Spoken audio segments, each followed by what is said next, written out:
Hey there, YouTube fans. This is Kun-san, and this is going to be a comparison video of Clock Tower 3 and Haunting Ground because I've recently finished both games, and it was requested by Catcher Honest and probably also myself at this point that I do something like this because they're both made by the same company, both have similar gameplay, and well, they're just similar and such.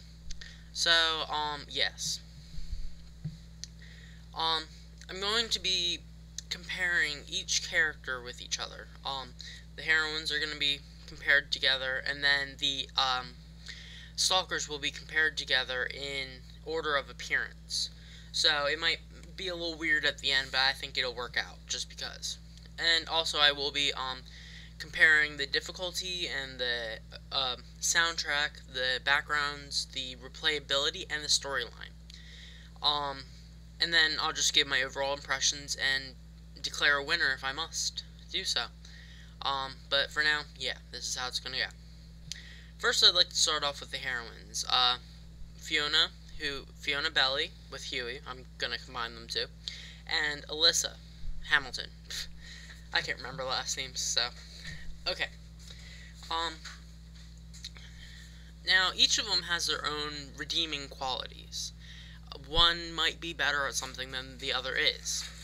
Yeah, that makes total sense, but whatever. For one, I believe that Fiona is the least resourceful of the two, but also has the most, just, I don't know, emotional stamina, you could say, of the two. Why do I say this? Well, the fact that Fiona doesn't even know to ask you to use a, key, and the fact that she like falls down on her butt a lot and just sits there and be like, don't kill me. It kind of bothers me sometimes. I guess that would, I mean, it's the game's design and all, but she does need a little bit of strength, you know. Cough, cough, Capcom, please listen to this. One thing I did like about her, though, is she does have the emotional stamina that Alyssa does not have. She's faced with all this kind of stuff right after her parents have died, and yet she still goes on trying to get out of the castle. She doesn't sit there and mourn and cry and stuff. No, she just goes. She says, okay, well, I need to find a map first, then I'll feel more comfortable around this place. And then she gains Huey as a friend. Now, on Alyssa's case, I would like to think that Alyssa is a little bit smarter, and I think she's tougher, too. She doesn't have a little doggy to help her out and such, and, she's got the, like, sense of mind to say, okay, well, I think I can use a key here instead of making you go into the inventory. Again, that's just game design, but I'm gonna use it as a factor. She actually goes through the holes to get to other sides and such. She doesn't have a little dog to help her with that. One thing I did not like a lot about Alyssa is that she freaked out way too easily, not just gameplay-wise. I think about gameplay-wise, their panicking was about the same. I mean, you have every right to panic when you're getting chased after by a guy with a sledgehammer, or a crazy maid with a red-hot fire poker or something like that. But yeah. They have a lot of stuff on their shoulders, and I think she's just a little bit tougher. She doesn't, like, say, oh dear, you're gonna kill me now, let's go send the dog after you. No, one of the scenes I'd like to quote is the corridor cutscene right before the boss fight. She's, like, all running around and throwing things at him. Now, Fiona, yeah, she could do that, like, maybe if she was given the opportunity, but I think she's just too weak to do so. And, yeah, that's what I'd like to say.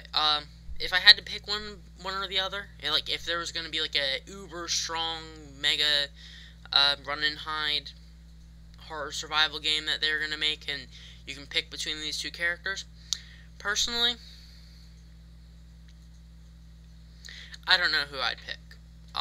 The fact that Fiona does have Huey is a big thing, meaning that she can take an offense to these people, but it's a run-and-hide survival horror game. I mean, the whole thing is supposed to be you hiding, so, if I did have to pick, though, I'd probably pick Alyssa, just because she has a lot more structure than Fiona. Fiona is just like, oh dear, don't kill me, but, also, I mean, Alyssa does that too, but I think Alyssa's, I don't know, faster on her feet, maybe? We could say that. Yeah, that's a good idea.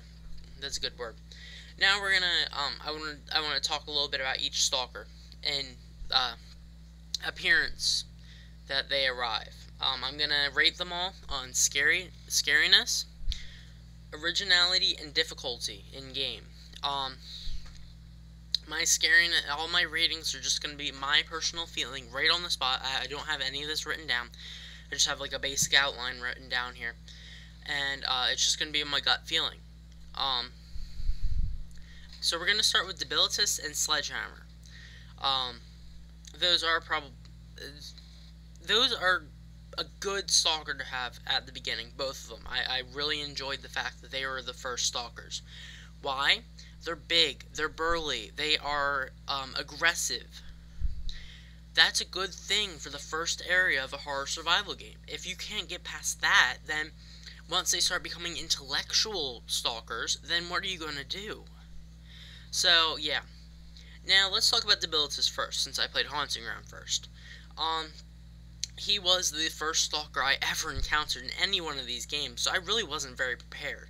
The fact that I had watched Let's Plays of this recently before I, played the game did help me a little bit through his area, but the difficulty was still quite there. On a scale of 1 to 10, difficulty-wise, I would probably give Debilitus a 5.5. He wasn't the hardest thing on the face of the earth, but the fact that you're stuck relying on an AI that doesn't want to respond to you at that point, and the fact that you're stuck with a whole new environment, trying to figure out controls and stuff, and figuring out how the game will be played, he does quite nicely to rough you up a little bit, but not too bad.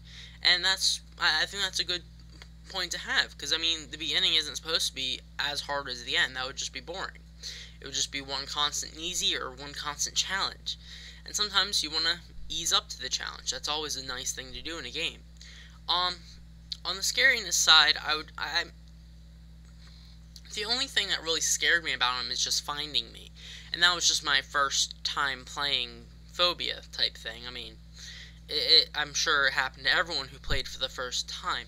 Now that I'm looking back at it, now that I've actually played through the game, he's not very scary, I must say. Yeah, he did freak me out, like, once or twice, just because he was, like, there and I wasn't prepared for him, or he, like, popped through a door and I wasn't realizing it, but he wasn't all too scary, so I'd probably rate him about 3. Yeah. Now, on an originality standpoint, I think that, he was somewhat original, but not 100% original. He wasn't the most original person I've ever seen in a game. I think what they kind of tried to do is maybe give him a little bit of, grr, I'm a big monster kind of thing, but then give you, like, a little sentimental thing. Because he does have a huge thing to do whether you get the A or B endings. Which I think is rather original. Usually the endings are all decided on what you do at the end of the game, not the beginning of the game. So, I'm going to give him a 6 for originality, just for that aspect. I also thought that the whole doll thing was interesting, even though I couldn't figure that out in any of my recordings. What you're supposed to do is throw it, and then he'll get distracted for a while, and then later on you can get another one. But yeah.